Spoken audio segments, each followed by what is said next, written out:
এই চিকেন কষা রেসিপিটাই আমি তোমাদের সঙ্গে শেয়ার করছি। সঙ্গে থাকো, স্কিপ করো না। দেখো কত সুন্দর কালার এসেছে। শিখা সকাল করে রান্নাঘরে আবার চলে আসলাম। আজকে তোমাদের দেখো ডিপ ফ্রিজ থেকে বের করেছি, এখনও বরফ ছাড়েনি। যাই হোক, আজকে এই রেসিপিটা তোমাদের চিকেন কষা নিয়ে চলে আসবো। সঙ্গে থাকো, কেউ স্কিপ করবে না, ভালোবাসা থাকবে, আর অনেক কিছু থাকবে সঙ্গে।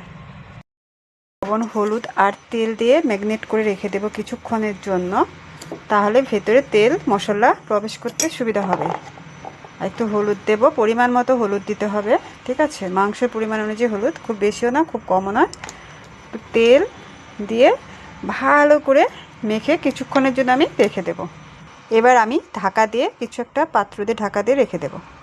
এবার মশলাটা ফিনিশিং করে নিতে হবে। এখানে আদা আছে, পেঁয়াজ কুচি আছে, জিরা আছে, শুকনো লঙ্কা আছে, রসুন আছে, সব কিছু আমি থেতো করে নেব। এবার আমি মেশিনে দিয়ে দিচ্ছি, সঙ্গে থাক। এবার আমি দিয়ে দেখো সব কিছু দিয়ে আমি এবার পেস্ট করে নেব। একটু জল অ্যাড করব, পরিমাণ মতো জল দিতে হবে, খুব বেশিও নয় খুব কমও নয়। দেখো আর কিন্তু পেস্ট করা হয়ে গেছে। দেখো পেস্টটা কমপ্লিট। তোমরা ইচ্ছে করে আলাদা আলাদা বেটে নিতে পারো, কিন্তু আমার হাতে তো সময় নেই, আমি সব একসাথে মিক্সিতে করে নিয়েছি। মাংসটা আমি ম্যাগনেট করে রেখেছিলাম, দেখো কি সুন্দর হয়ে আছে। কড়াই গরম হয়ে গেছে, আমি পরিমাণ মতো তেলে দিচ্ছি। মাংস মাখাটার মধ্যেও কিন্তু আমি তেল দিয়েছি, ঠিক আছে? প্রথমে আমি কী করব, আলুটাকে একটু ভাজা ভাজা করে নেব। সঙ্গে থাকো, স্কিপ করো না। আজকে চিকেন কষা, খুব সুন্দর টেস্টি রেসিপি। এখানে ছোট বড় আলু মিক্সড আছে, ঠিক আছে? নতুন আলু পুরোটা, কিন্তু এগুলো ছোট ছোট বলে আমি এগুলো টোটালি গোটা গোটা রেখেছি, ঠিক আছে? এবার আমি তেলের মধ্যে দিয়ে আলুটা ভেজে নেব। একটু লবণ হলুদ দিয়ে ভেজে আমি নামিয়ে নেব। প্রথমে একটু মাখাতেও আমি লবণ দিয়েছি, খুব বেশি দেব না। আর একটু হলুদ দিয়ে আমি ভালো করে ভেজে নেব। আলু কাটাটা তোমাদের উপর ডিপেন্ড করে, অনেক বড় বড় করেও কেটে নিতে পারো, যে যেভাবে পারো। আমার দু রকমের আলু ছিল, দুটো মিক্সড করে আমি কেটে নিয়েছি। ভাজা ভাজা হয়ে গেলে আমি নামিয়ে নেব। দেখো কি সুন্দর কালার এসছে, আর একটু সামান্য ভাজা হবে, তারপরে আমি একদম নামিয়ে নিচ্ছি। দেখো নামিয়ে নিয়েছি। এবার কড়াইতে আর একটু তেল অ্যাড করব। আলু ভাজার পরে যে তেলটা ছিল সেখানে আর সামান্য একটু তেল দিয়ে আমি এক এক করে ফোড়নগুলো দিয়ে দিচ্ছি। প্রথমে আমি দুটো শুকনো লঙ্কা দিয়ে দিলাম, প্রচণ্ড ফুটছে কিন্তু ভয় লাগছে। তারপরে তেজপাতা, একটু সাদা গুঁতো জিরে দিয়ে ভালো করে আমি নেড়ে চেড়ে নেব। ভাজা ভাজা হয়ে আসলে আমি কুচি করে রাখা পেঁয়াজ কুচি, রসুন, তারপরে হচ্ছে কাঁচা লঙ্কা দিয়ে আর একটু ভাজা ভাজা করে নাড়া নিতে হবে। এবার আমি পেঁয়াজ রসুন দিয়ে দিচ্ছি। আদা তো আমি পেস্টে দিয়েছি, আর দিতে হবে না, অনেকে থেতো করেও দাও। লঙ্কা গোটা গোটা দিয়ে দিলাম, যারা ঝাল বেশি খাবে দেবে, আর যারা কম খাবে তারা কম দেবে, আইডিয়া মতো করতে হবে। দেখো দেওয়া হয়ে গেছে, এবার এখানে ভাজা ভাজা করে নিতে হবে। এটা হচ্ছে চিকেন কষা, অর্থাৎ এখানে কিন্তু জল একদম অ্যাড না করলেই হয়, সামান্য একটু করলেই হয়। এখানে ঝোলের কোনো ব্যাপার নেই। আমি মাংসটা যে মেখে রেখেছি ওখানে যেটা আছে তেল মশলা সব এক হয়ে একাকার হবে। যেহেতু হচ্ছে ফ্রাইড রাইস বলতে করতে হবে আজকে, সেটার সঙ্গে কষাটাই ভালো লাগবে। লবণ যেহেতু মাংস মাখাতে প্লাস আলুতে দিয়েছি, এখন আর এখানে লবণ হলুদ দেব না। এখন জাস্ট আমি মশলাটা দিয়ে দিচ্ছি। মশলাটা দিয়ে একটু নাড়াচাড়া দিয়ে নেব, পরিমাণ মতো যতটা মাংস সে অনুযায়ী দেবে। এখানে যেহেতু রসুন আদা পেঁয়াজ তারপরে হচ্ছে জিরা সব একসাথে আছে, তাই অনেকটা মনে হচ্ছে। ভালো করে আমি একটু কষিয়ে নেব। মশলার থেকে অলরেডি তেল ছাড়তে শুরু করে দিয়েছে, দেখো আমার কিন্তু কষানো হয়ে গেছে। এবার ম্যারিনেট করে রাখা চিকেন আমি দিয়ে দিচ্ছি, দিয়ে ভালো করে নেড়ে চেড়ে নেবো। এদিকে একটু গরম জল বসাতে হবে, তাহলে ভালো হবে, ঠান্ডা জল না দেওয়াটাই ভালো।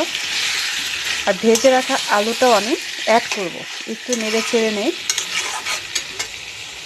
দেখো কি সুন্দর কালার এসছে।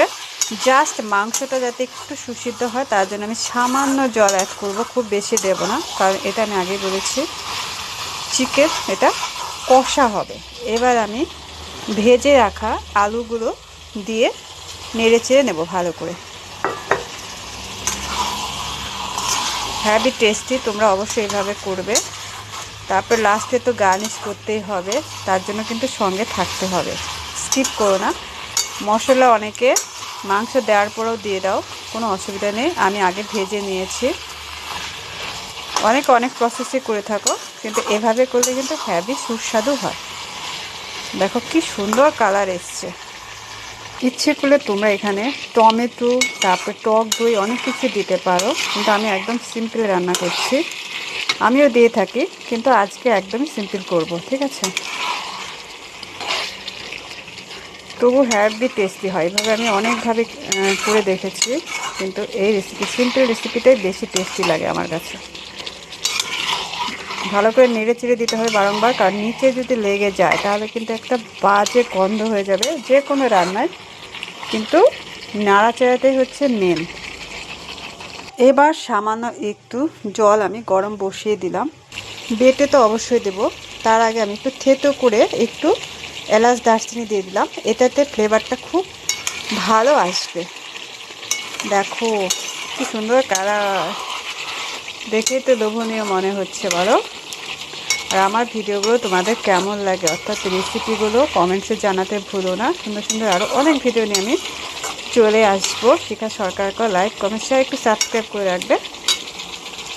এবার দেখো কষানো হয়ে গেছে, আমি গরম করা কিছুটা জল আমি অ্যাড করব, খুব বেশি দেব না, যেহেতু আমি এটা চিকেনটাকে কষা বানাবো, একদম কষানো, খুব বেশি জাস্ট একটু খালি আলু আর মাংসটা যাতে সুসিদ্ধ হয়। হয়ে গেছে কষানোতে, এটা যেহেতু ব্রয়লার চিকেন কষা। দেখো কি সুন্দর কালার এসছে। আর একটু গার্নিশ করা বাকি আছে, তাহলে কিন্তু আমার রেসিপি প্রায় কমপ্লিট হয়ে যাবে। সবাই একটু সঙ্গে থাকো। এবার ঢাকনাটা খুলে নিচ্ছি, আমার রেসিপি কিন্তু একদম কমপ্লিটের পথে। দেখো কত সুন্দর কালার এসছে, আর একদম চিকেন কষা কিন্তু প্রায় কমপ্লিট, দেখেই তো লোভনীয় মনে হচ্ছে। এবার আমি গার্নিশটা করে নিচ্ছি। দেখো গরম মশলা অ্যাড করলাম, আর সামান্য একটু আমি ঘি দেব। এই যে দেখো ঘি দিয়ে আমি একটু গার্নিশ করে নিচ্ছি, একদম কমপ্লিট রেসিপি। এবার গরম গরম, অবশ্য আজকে আমি ফ্রায়েড রাইস বানাবো, সেটা রেসিপি আমি পরে দেবো তোমাদের সঙ্গে। সানডে স্পেশাল, মেয়ের খেতে ইচ্ছে হয়েছে, ওর জন্যই বানাচ্ছি। একদম কমপ্লিট, এবার আমি নামিয়ে নেব। এটি কিন্তু একদম কষা কষাই। দেখো এই ঝোলটা কিন্তু একদম এতে যাবে, আলু আছে সব কিছুর সঙ্গে। একটু ঠান্ডা হলেই তখন কিন্তু এই ভাবটা থাকবে না। এবার নামিয়ে নিচ্ছি। দেখো কালারটা কি সুন্দর এসছে, মটন কষা আর সঙ্গে ফ্রায়েড রাইস। কেমন লাগবে বলো তো দেখি।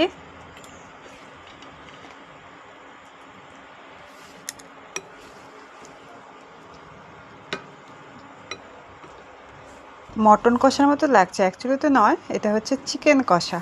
কেমন লাগলো রেসিপিটা জানাতে ভুলো না। Okay bye.